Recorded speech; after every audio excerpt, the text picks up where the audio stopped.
So the architect's name was Earl Young. I think they thought this was going to turn out to look ridiculous, but it ended up being one of his most photographed houses he ever did at the time, because it really does look like a button mushroom. So it's a circular floor plan. The rooms literally go in a big loop around the chimney and fireplace. Those are original leaded glass windows from a Polish castle. And the woman who owns it, she bought it in the 60s. She had to re-roof it in the 90s, and she spent more to re-roof this than she did buying the house. So she had every shingle match exactly how he had it. So we do love her for that. It always has to stay this way. To get the shingles to bend around the roll, they had to steam them. And so for that reason, this was like one of the hardest houses he ever did, even though it looks like it would be one of the easiest.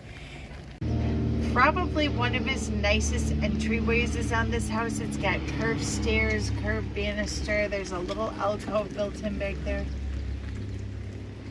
Back room we're about to pass is the kitchen. It's so tiny you can only fit like a little mini fridge. No washer and dryer fits. Hopefully you don't have a ton of clothes, because there's no closets in this house. So it's literally a closetless house. Seen that movie? That's where it was thought up and written. White Christmas? Yeah. And then it's not a garage, it's a full house. So notice the difference a real cedar shake roof makes on these too. It makes a huge difference having that real roof on there. Real natural wood. Not easy to do with the size of those stones, I'm sure. And then the egret has actually been in the window since the 50s. So, and it was like putting together a giant stone jigsaw puzzle. So it's just really crazy, but he was able to do it. So this is the house that he actually grew up in.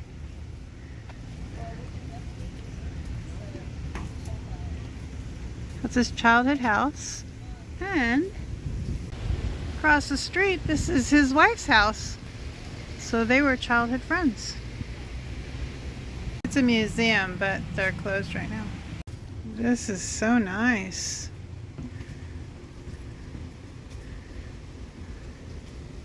Oh my gosh, this is probably so not allowed, but I couldn't resist. I missed capturing some of these on the tour, so I took a walk back up. But the interesting thing about this house, see how it's flat on one side? That's because he couldn't obtain the land next door, and so he only made half a house. This one's magnificent looking. It has a what they call a thatched roof. But other than that, this is a beautiful area. The homes and the porches, to die for. I love these wraparound porches. It's another style without the banisters. It's a nice style porch, very private. So when I came down here to tour the mushroom houses, I discovered that they're having a festival. This is like a French festival. They're calling it a Venetian Festival. Different shops. These are closed now. It's like 9 o'clock. But they closed this whole street. The name of the town, it's hard to pronounce. I think it's Charlevoix. It's a French name. We're gonna have a whole amusement area. This is huge. Getting ready to watch the boat parade.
great.